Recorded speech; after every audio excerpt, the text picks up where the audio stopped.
Welcome to the Week 18 Fantasy Flex Main Slate podcast presented by Prize Picks. I'm your host, Chris Raybon, joined as always by my dude, Sean Koerner. Sean, fantasy season's over. How you feeling, man? Pretty good.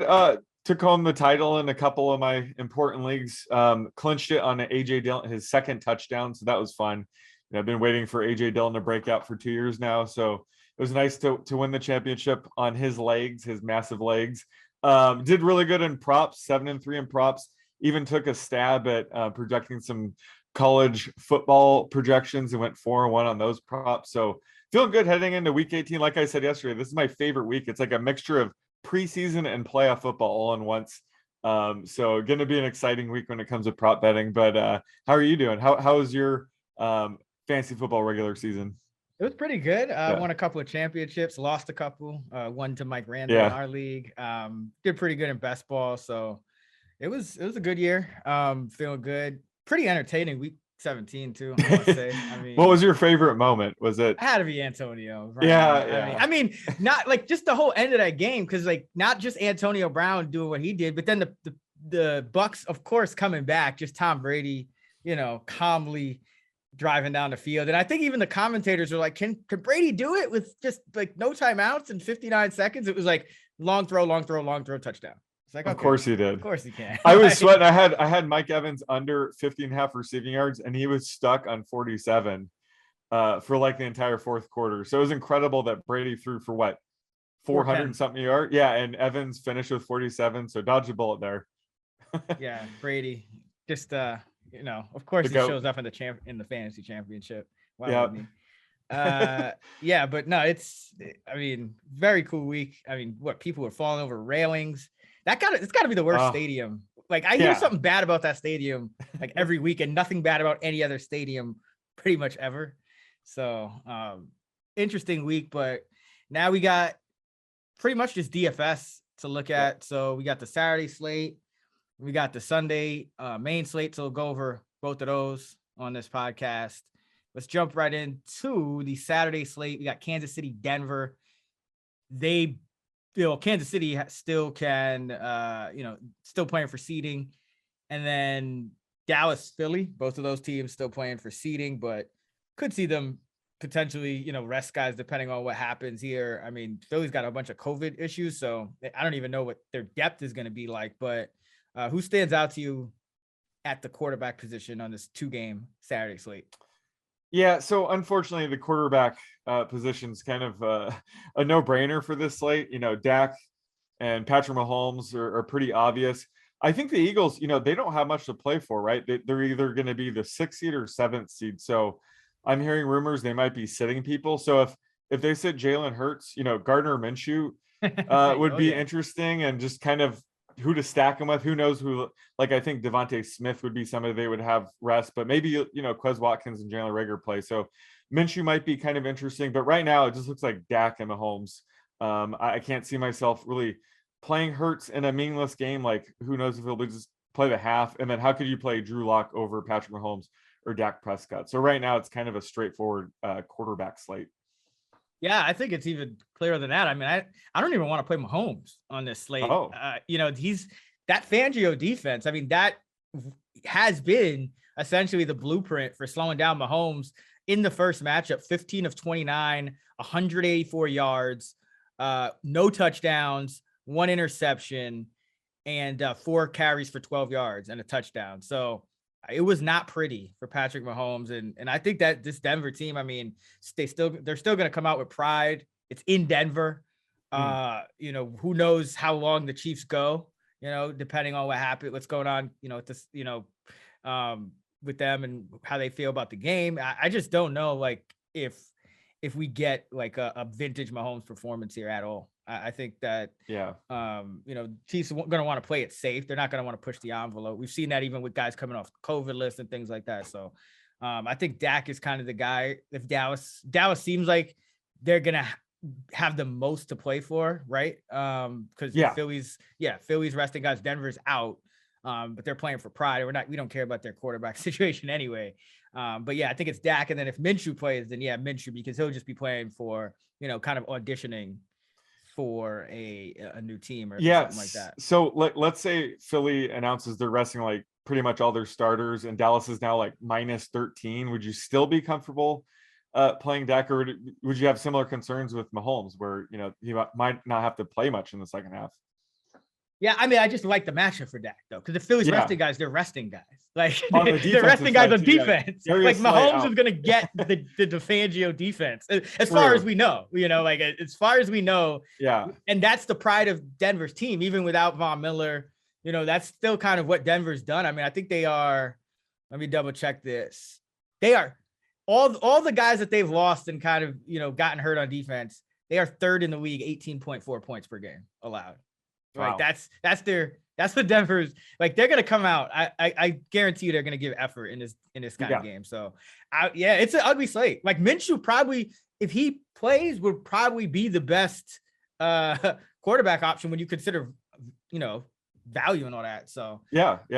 You know, obviously check our Fantasy Labs models, our projections at actionnetwork.com. As the week progresses, we'll know more. There's COVID situations that could happen. It's only Tuesday as we record this. So, you know, guys could be kind of landing on the list as we speak, and there's different protocols now, so they could also be cleared more quickly. So it's a mess, but right now, yeah, I'd say Dak, Minshew if he plays. Running back, who do you like at the running back position? So right now, you know, Kenny Gainwell's the only healthy back on the Eagles. It looks like, you know, Sanders will probably miss. You know, we already said the Eagles don't really have anything to play for, so Sanders is probably out for sure.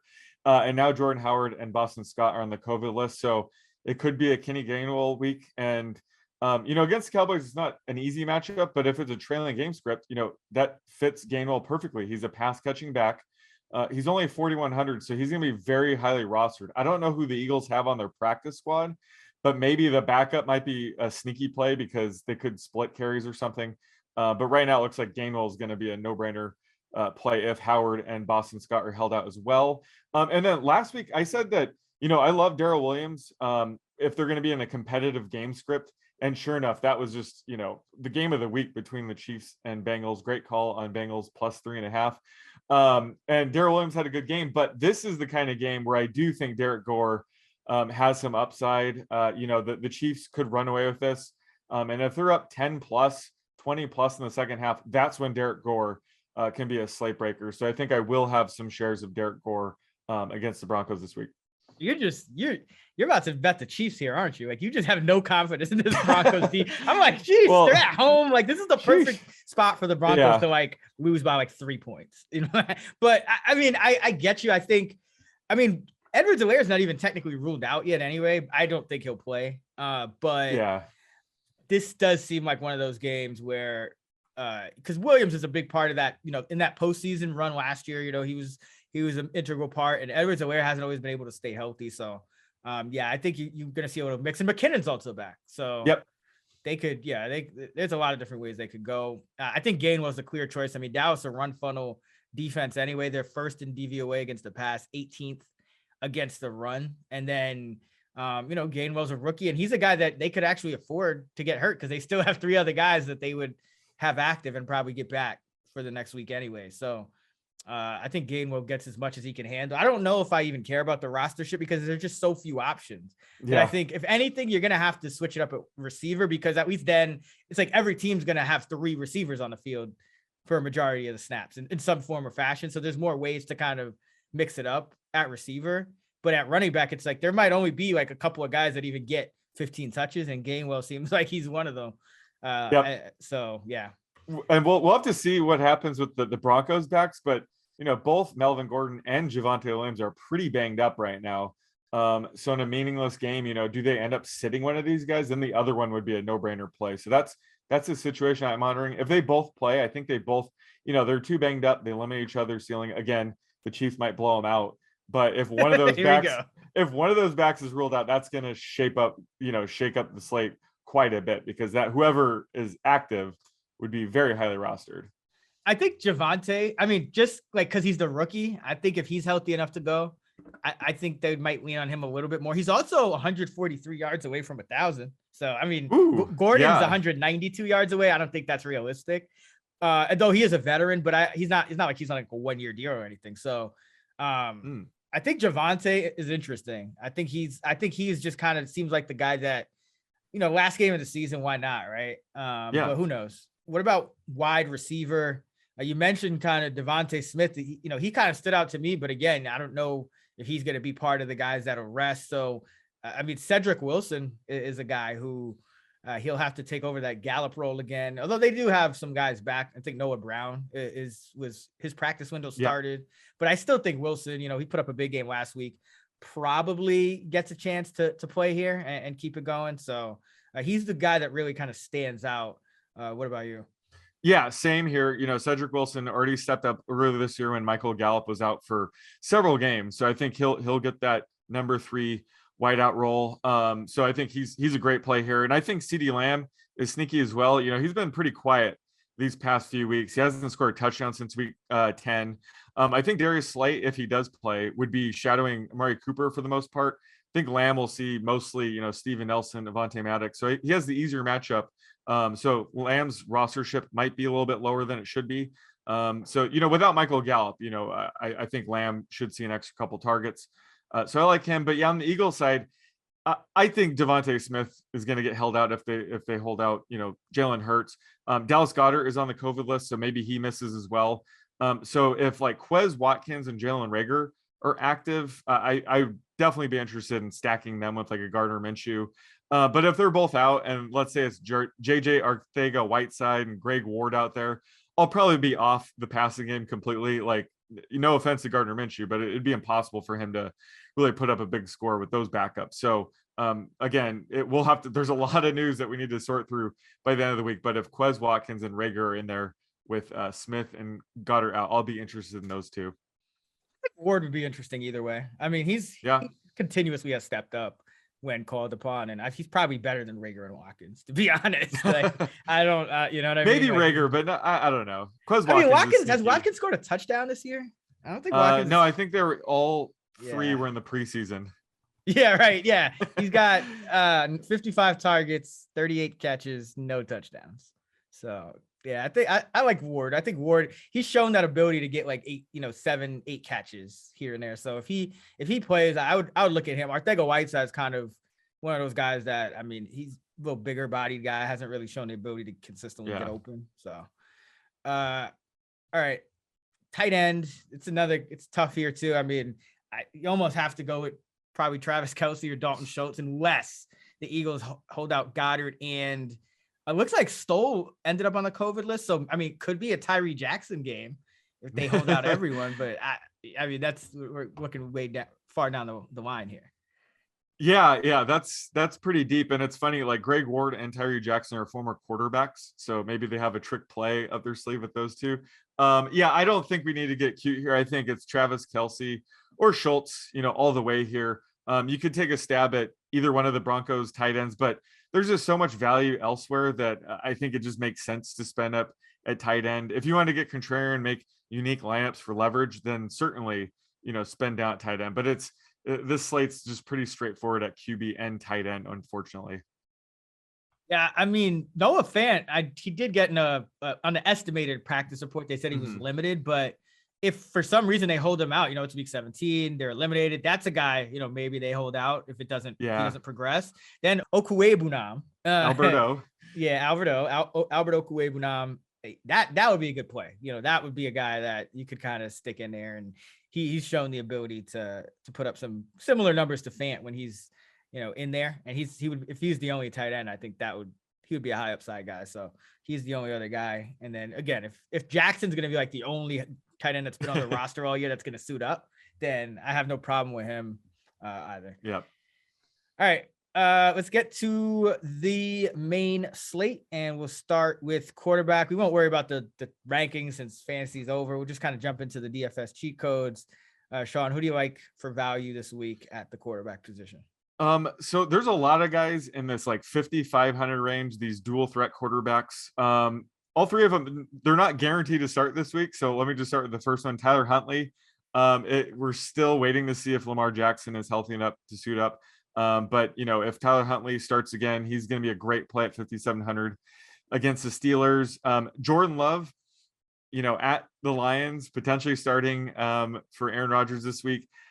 He's 5,500. I think he's a guy that I'll wait to see which wide receivers they trot out there. I'm assuming Adams will be out, but if they keep, MBS, Alan Lazard out there, I'll be interested in Jordan Love. If they rule out, 3 of the top starting wide receivers, I'll probably be off of them.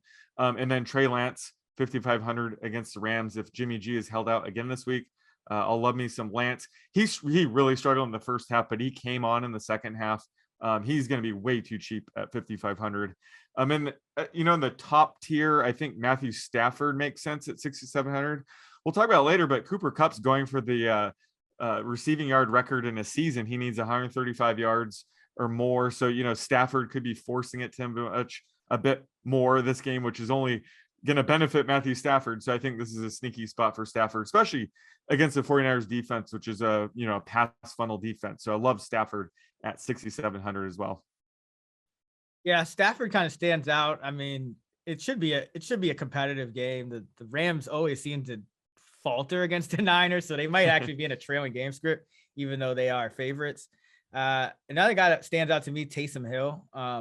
If he goes, he's Saints though. What can they need the Niners to lose, right, to get in, I think. And to win, like they need. Yeah, to they got to win. Yeah, they got to win, obviously, but they need to. I think they got to win and have the Niners lose. So they should be playing. Yeah. So Taysom against the Falcons. I mean, I think that's a very attractive matchup. Ryan Tannehill's kind of sneaky. The Texans and the Titans tend to play these crazy games, especially like, I don't know if you remember last year, I think it was something like 41-38 in the last game of the season. And the Titans needed to win that to make sure there was some reason they needed to, I think they were fighting with the Colts or whatever it was, but the Texans never seem to go down easy. So I don't know if just cause it's 10.5 point spread that it's going to be one of those games where the Titans don't have to pass. He has Julio back. He threw for 323.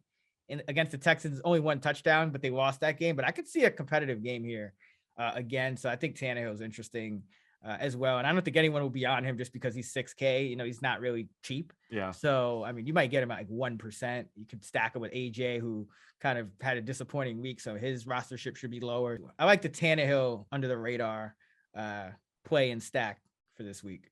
Yeah, that's sneaky. I'm looking last year. They won 41-38. It was nuts. Derrick Henry ran 34 times for 250 yards and 2 touchdowns. Guess he's not on the team. Derrick Henry. Or actually, he could be back this week, but I doubt they will. Oh no, way it's this week, right? But definitely for the playoffs. I think he'll be back for the playoffs. That'll be awesome. Can't wait. Yeah. And yeah, because they should get the bye. So that's actually, I mean, oh man, Titans he'll be ready for 30 carries. Hopefully Julio Jones will be healthy by then too. That'll be fun to watch. Yeah. I mean, he's healthy now. It's just how long can he last? Can he last another couple weeks? All right. What are we doing for the prop at quarterback? So, this is a running back / QB prop. So who's going to rush for more yards this week? Josh Allen against the Jets or Cordell Patterson against the Saints? And what do we say the Bills scenario was? They could fall if they don't win the game. Yeah, no, the Bills will be trying.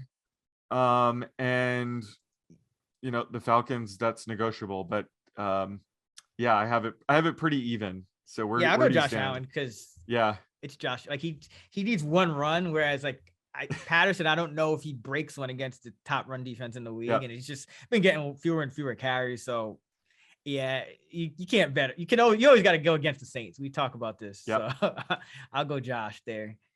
That's a good one. All right, let's go to running back. Who do you like for your DFS cheat codes for the main slate at running back? So we'll have to see what the Packers do this week. I'm assuming Aaron Jones is going to sit. I'm assuming AJ Dillon is out.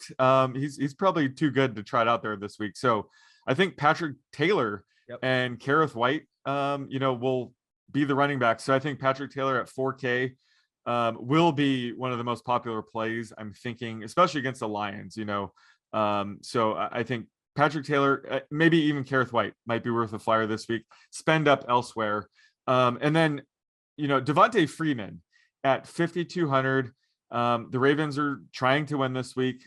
This is a great matchup against the Steelers. We know that they've been sort of a sieve to running backs for the past month or two. And Devontae Freeman has been sort of the workhorse back. Aside from that one game, I think it was week 15 or 16. He took a backseat to Latavius Murray, but he's the workhorse back right now. So love him at 5,200. I don't think his rostership will be too high. And then Deontay Foreman, kind of alluding to what you said last year. This could be a close game. I think ultimately the Titans will beat the Texans. I know, crazy call. And Deontay Foreman could have a big game. Maybe not as big as Derrick Henry last year, but this is a good spot for Foreman. And this is a revenge game. He bombed for us the last time they played. I think he only ran for like 30 yards, but I think he'll bounce back here. So he's a great play as well. And then Antonio Gibson, he's a guy worth monitoring. He was held out last week, but he should be back this week, and he's 5,800 against the Giants. He could have a low floor because I don't think there's any reason to really give him 20 plus touches. But for GBPs, he certainly has the upside. Should have a low rostership. So I'll be interested in having some Gibson shares at a pretty cheap price in a good matchup. Yeah, and Gibson 109 yards away from 1,000. So nice. maybe he wants to get that that first 1,000-yard season under his belt. So yeah, I like the Gibson call. It's interesting. I mean, he's obviously been wearing down, so there's a low floor there, but it's high ceiling. Elijah Mitchell is another guy for me. He's what is he? Let's see. He's in reach of 1,000. Yeah, he's 122 yards away from 1,000. So I think he's in a great spot. Again, Niners tend to have success against this Rams team, so I don't think they'll have to go away from him. David Montgomery, you liked him last week. I think same thing this week.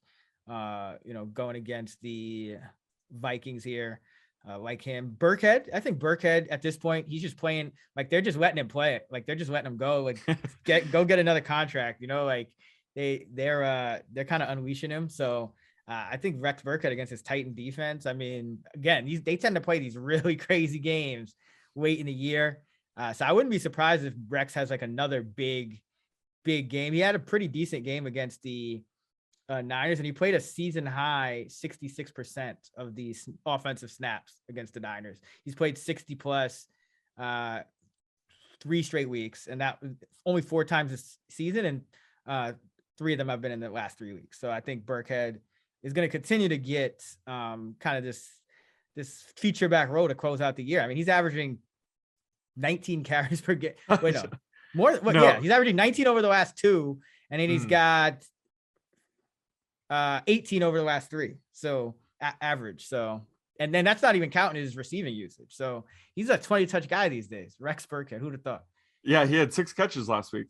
And we're at the point in the week where I'm projecting David Johnson to return and eating into at least a couple touches for Burkhead. And then later in the week, David Johnson's ruled out, and I update it. So Burkhead's rank always goes up for me later in the week. But yeah, I agree. At this point, you need a Rex Burkhead jersey. I feel like you've been promoting him for about a month now, and he's been hitting almost each and every week.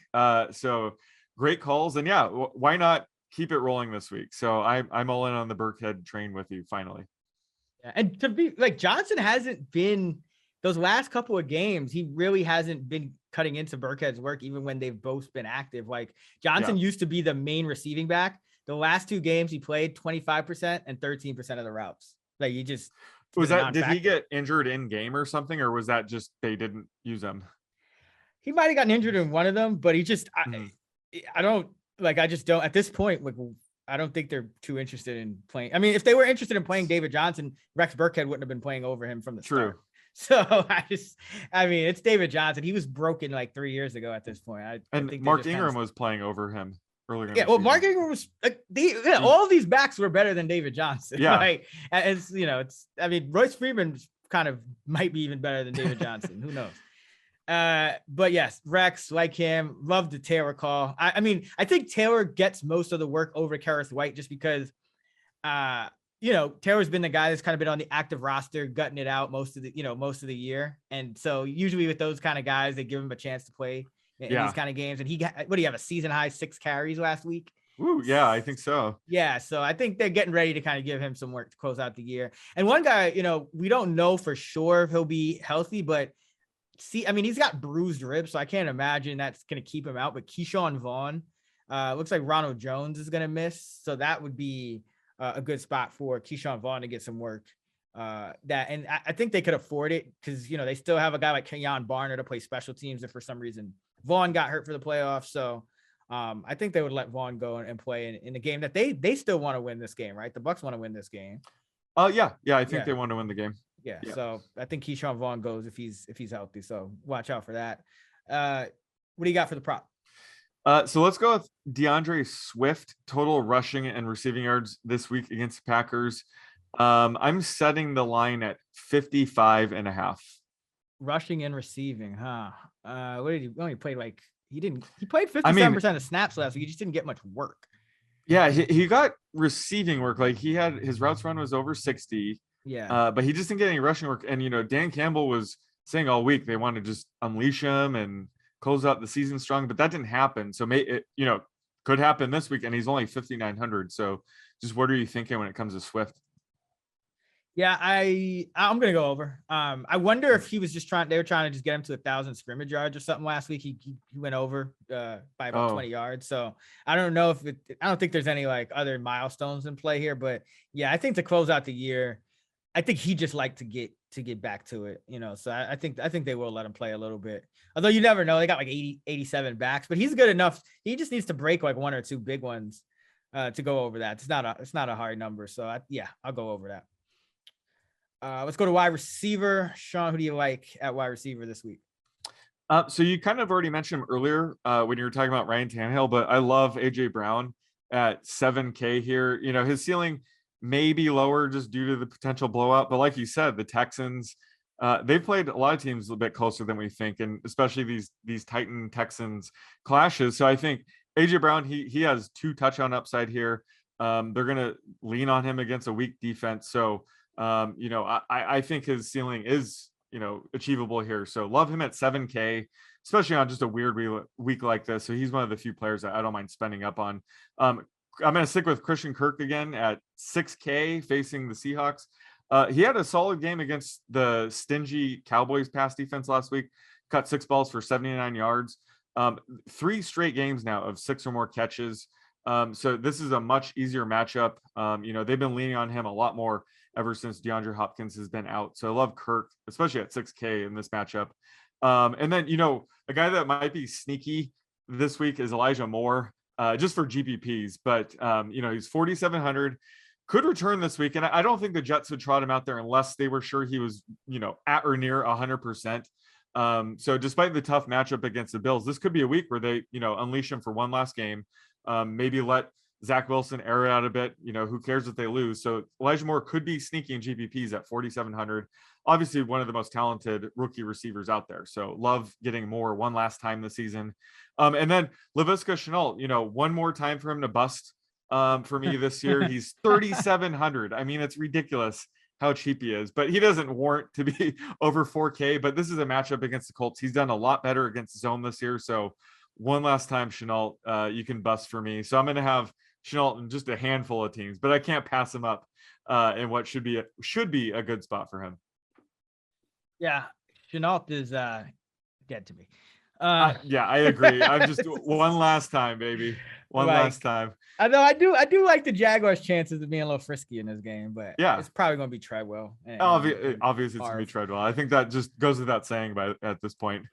Yeah, I think Mike Evans is interesting this week. It seems like he's healthy. Probably not the week to bet is under this week. I won't, Antonio. I promise. Yeah, no Antonio. The Panthers cover tight ends pretty well, so I think this is a big Evans spot here. Amon-Ra St. Brown, I think, especially the Packers are resting guys, so who, regardless of the quarterback, he's shown that he's quarterback proof at this point in the season. So I think he closes it out strong.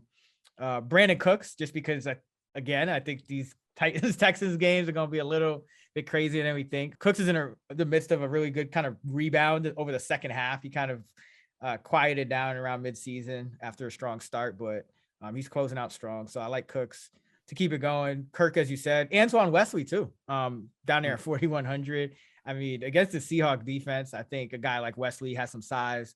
I think they'll go to him. Kyler seems to love going to him for whatever reason. And then, especially in the red zone. Yeah. And then I like, the Elijah Moore call. If he doesn't play, I think Berrios again. I mean, he's a more talented guy than I think people realize. And he's a former Belichick guy. Like he was on the Patriots. I think he came up. So probably a guy that I think has a little more talent underlying than people think. He keeps surprising people with these big games.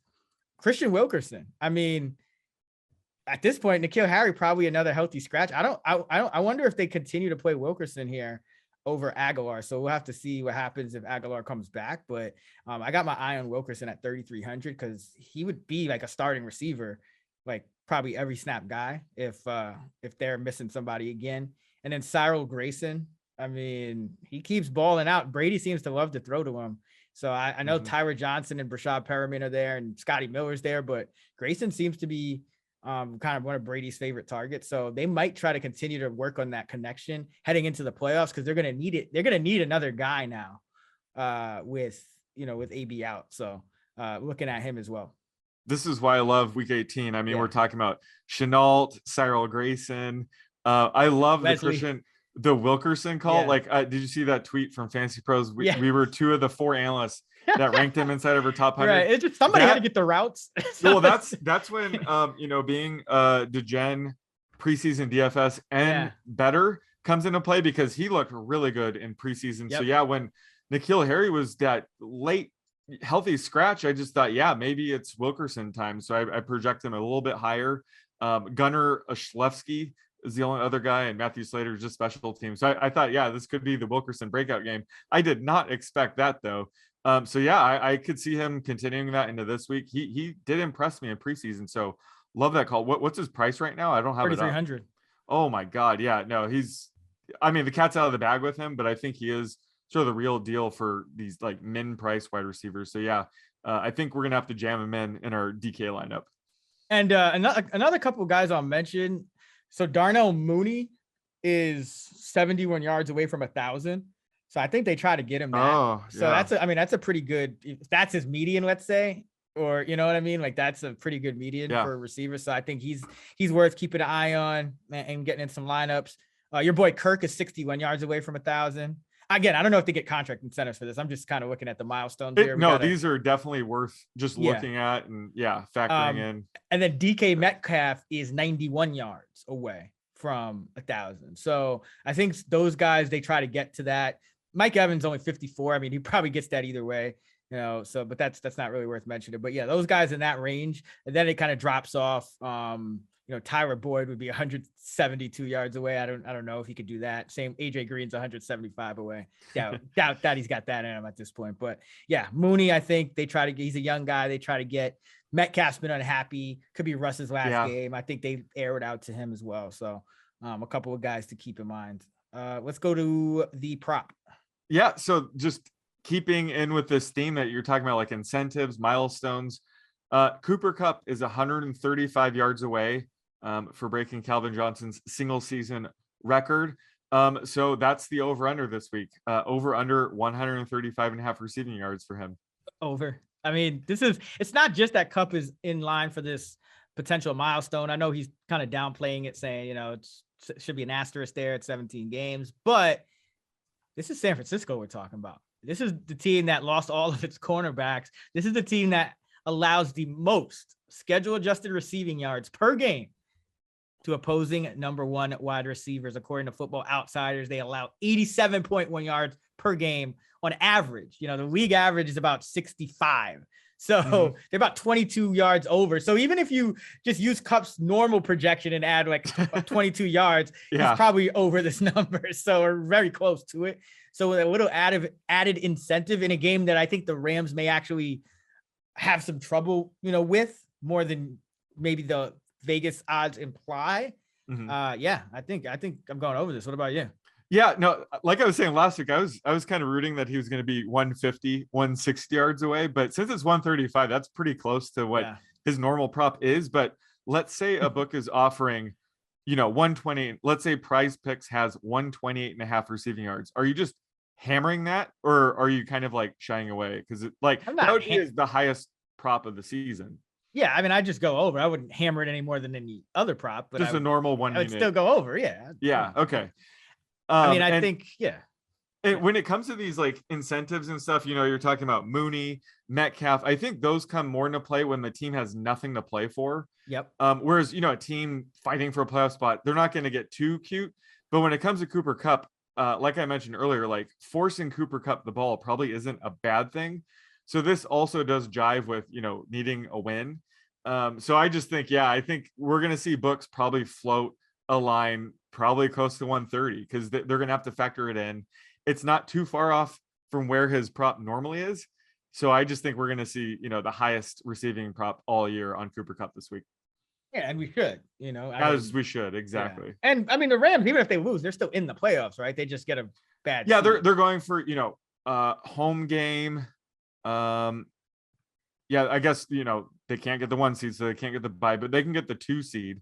Yeah. So they have plenty to play for here. They have a lot to play for, but now like Stafford and Kupp are cool. They're like, hey, buddy, like just get me that 136. He also needs 11 receptions to tie Michael Thomas's record. That one might be out of reach, but I mean, if he gets 136 yards, I think that 11 receptions is He could get close enough, but he has 2 things going in his favor this week. So yeah, like it's not crazy to expect a 12 catch 150-yard game from Kupp. So I just think I'm with you. I think he's going to break the receiving yard one. I think the reception one is going to be close too. He's got a 13 catch game, 2 11 catch games, and 2 10 catch games this year. So I mean, that's if anyone has a shot at doing this, it's him.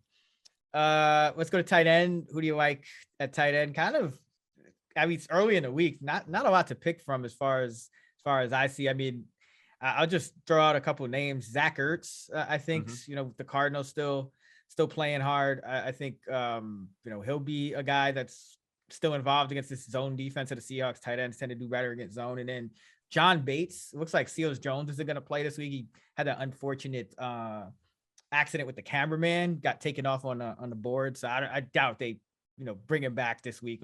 He's in the protocol right now. So I think those are the 2 guys that stand out. Yep, same here. I Ertz in that top tier, 5,300, just way too cheap for him. He's one of the top tier tight ends, 5+ catches in 4 straight. Pretty easy matchup against the Seahawks.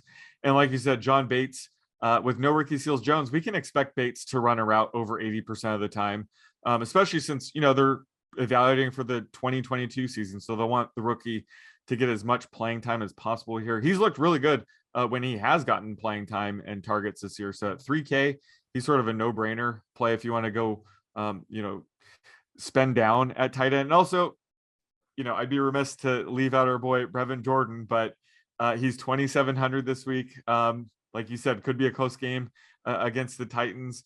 Ton of upside for a guy below 3K. Another spot where they're going to be evaluating rookies like Brevin Jordan. He struggled last week, but like you mentioned all the time, the 49ers have a really stingy defense against tight ends. So I think he bounces back here, and just love his talent and think we could see him, run a route over 60% of the time here, and have a sneaky stat line for just 2,700. Yeah, it's that kind of week. I mean, you gotta give consideration to guys like Brevin Jordan. I mean, a guy like Cole Kmet, probably gets a lot of, those guys that in that evaluation mode that have a bright future. I think you definitely want to target those guys. And I should mention, I mean, this is probably more notable if Garoppolo comes back. I don't think if Lance comes back, it'll be as feasible, but George Kittle's exactly 100 away from 1,000. So that he's had a couple of quiet games, but with Lance there, I don't know if that's, they might not have enough passing yards to go around there. What do you think of Gronk this week? What do I think of Gronk this week? Just he always has that touchdown upside. But let me see how he did last week. What was his route? 7, a cool 7 for 115. 7 for 115. And it was Cam, pretty much doubled up his prop. It was Cam Brate vulturing the touchdown. Without Antonio Brown, they're gonna lean on Gronk here. So yeah, I do like Gronk, especially they're trying to win. And let me see his price. Just he's way more expensive than Ertz, right? That's why I probably didn't mention him. But at 6,300, certainly for GPPs with his touchdown upside, he's worth it. But just give me Zach Ertz $1,000 cheaper any day of the week, though. Maybe Dawson Knox at like a fraction of the ownership at 100. It's more expensive than Zach Ertz, actually. After coming off a zero catch game, going against, let's see, are the Jets still the worst? They were the worst most of the year. Let's see if they're still. Yep, number 32 in DVOA against tight ends. Just gave up that 115 to Gronk, and I think you said a touchdown to Brate, right? Yep. So yeah, this is a great spot and Knox needs 1 touchdown for 10 on the year. So yeah, they usually target him around the goal line. He's been missed a couple of times over the past couple of weeks for some touchdowns from Josh Allen. So I think they're trying to get him number 10 there. So I think Dawson Knox, great pivot off Ertz, who, unless something happens between now and, which it obviously could, but as it's looking now, I would bet that Ertz is the most rostered tight end on the slate. Yeah, so for sure. And we're gonna need those pivots. And like we don't know if Kyle Pitts is gonna play, but if Pitts is out, I think Hayden Hurst would be sneaky at 3,200. He's got to be activated, right? He's got to be. He's been on the cover list for like almost. Oh no, he's activated. He's good. We're good. Yeah. I figured that would be the case. So, Pitts looked like he tweaked his hammy pretty good. So that's somebody to check later in the week. We're going to be keeping all of our projections up to date on Action Network and Fantasy Labs. So just be sure to check that. But I think Hayden Hurst might be sneaky at 3,200 if Pitts is ruled out. Let's go to the prop. Okay, so we're going to go with Mark Andrews, total receiving yards against the Steelers this week. So right now I have the line at 68 and a half. And I'm just curious if Lamar is in or out this week, will your projection for him go up or down? How are you handling that situation? It's not going to go down. I mean, it's cute to, he has had more success, but he's also just had more success lately. They've been getting him more involved. I do think Lamar's had trouble with what defenses are kind of throwing at him, whereas they play, some Huntley's been a little more decisive. So, but at the same time, I mean, he's got 115, 136, 125, 89 over the last 4 games. The last time he didn't go over was ironically against Pittsburgh with Lamar.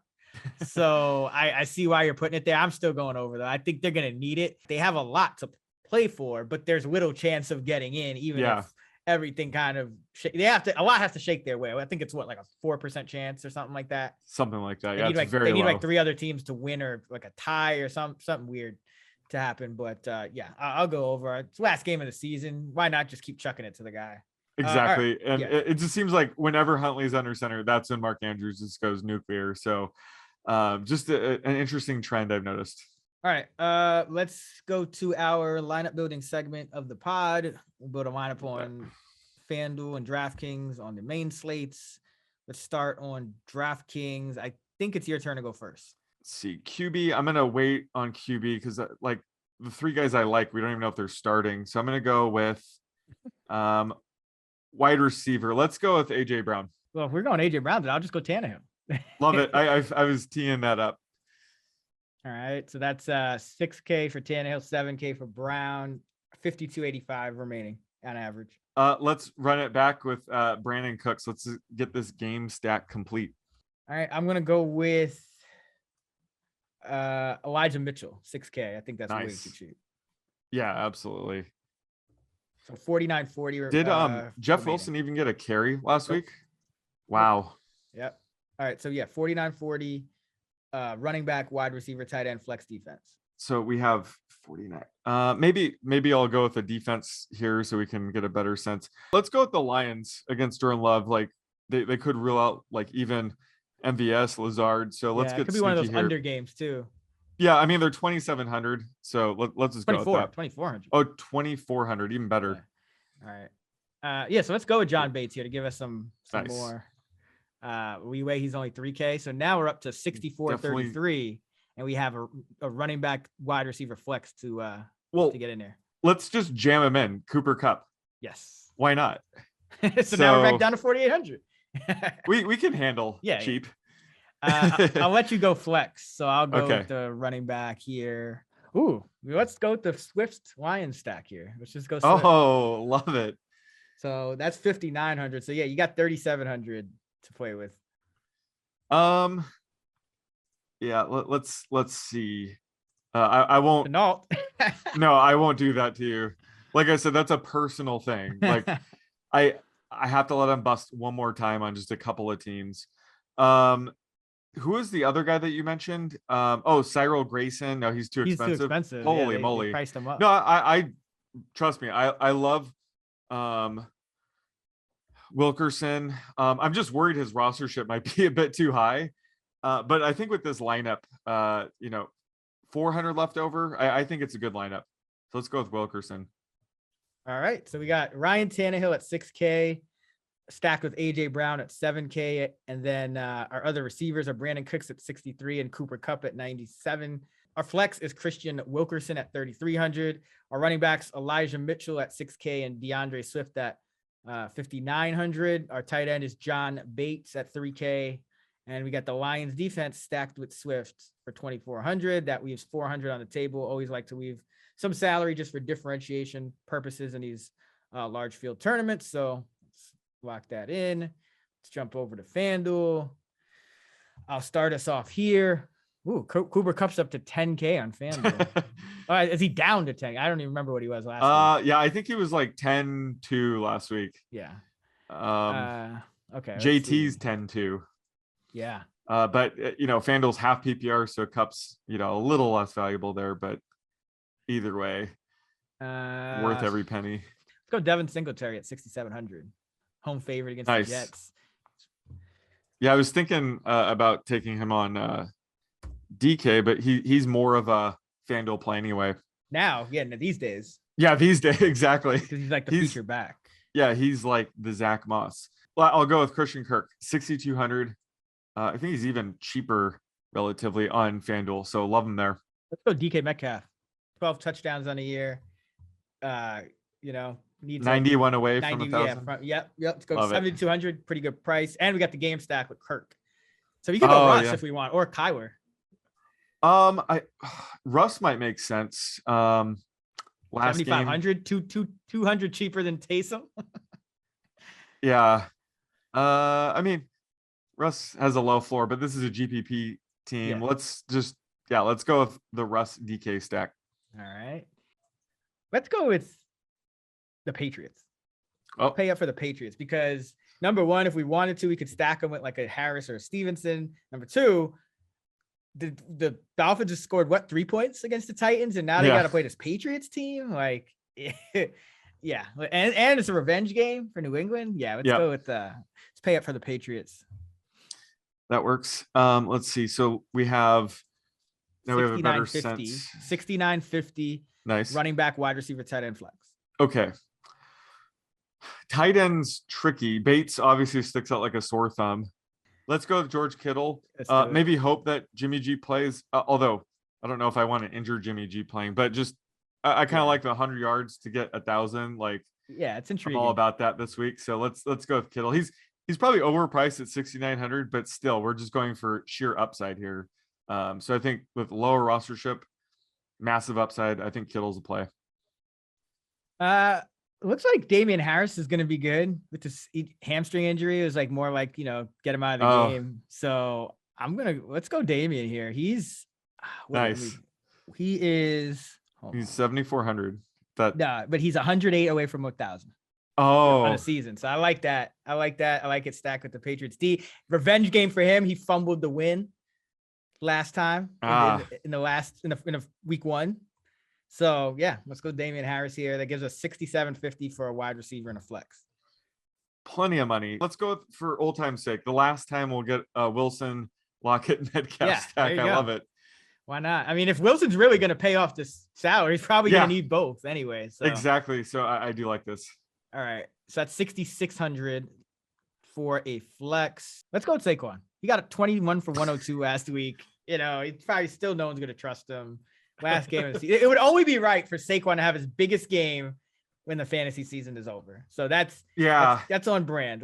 We got to go with Saquon. Well, I mean, 6,400. That's a decent. Isn't that like 2 years in a row now? He's been a bust, but he has done well in week 17 or week 16 and then week 17. Yep. Like he's come through the fantasy championships. I think both the past 2 seasons. Yep. So yeah, let's go Saquon here. Being a bust. Love it. All right, so this we got Russ at 7,500, stacked with Metcalf at 7,200, and Lockett at 6,900. That's a great price for a stack, by the way. Yeah. With Christian Kirk at 60, 200. Wait, why is he so cheap? I didn't hear. That's what I've been saying. Yeah, I've been saying that, man. Yeah, no, I didn't realize he was. I don't know why I did. Yeah, 6,200. Perfect game stack though. Like send it back with Christian Kirk. Like, yeah, couldn't be more perfect than that. And then we got Singletary 6,700 at running back, Harris at 7,400, stacked with the Patriots defense at 4,600. And we also got Saquon in the flex at 6,400, and Kittle at tight end at 6,900. So Wilson, Singletary, Harris, Kirk, Metcalf, Lockett, Kittle, Barkley, Patriots. I like it. So, yeah, I love the upside. The rostership for some of these guys is probably gonna be way too low as well. Yep. All right. So that's going to do it for our lineup building segment. That's going to do it for the week 18 main slate Fantasy Flex Pod presented by Prize Picks. A reminder to please check our Fantasy Labs models at fantasylabs.com. Check our projections at actionnetwork.com because there'll be a lot of updating going on between now and then. But, obviously hope listening still gave you guys some ideas in terms of where the value's at, how to construct your lineups and whatnot. But you can find Sean on Twitter at @the_oddsmaker. You can find me at Chris Raybon, and you can find us at those same handles in the free award-winning Action Network app. We will be back with our props episode and a preview of the Sunday night showdown slate between the Raiders and the Chargers for our Friday episode. So check that and be sure to give us a 5-star rating and a review on Apple or Spotify if you enjoy the pod. All right. Until next time, let's get to shmoney.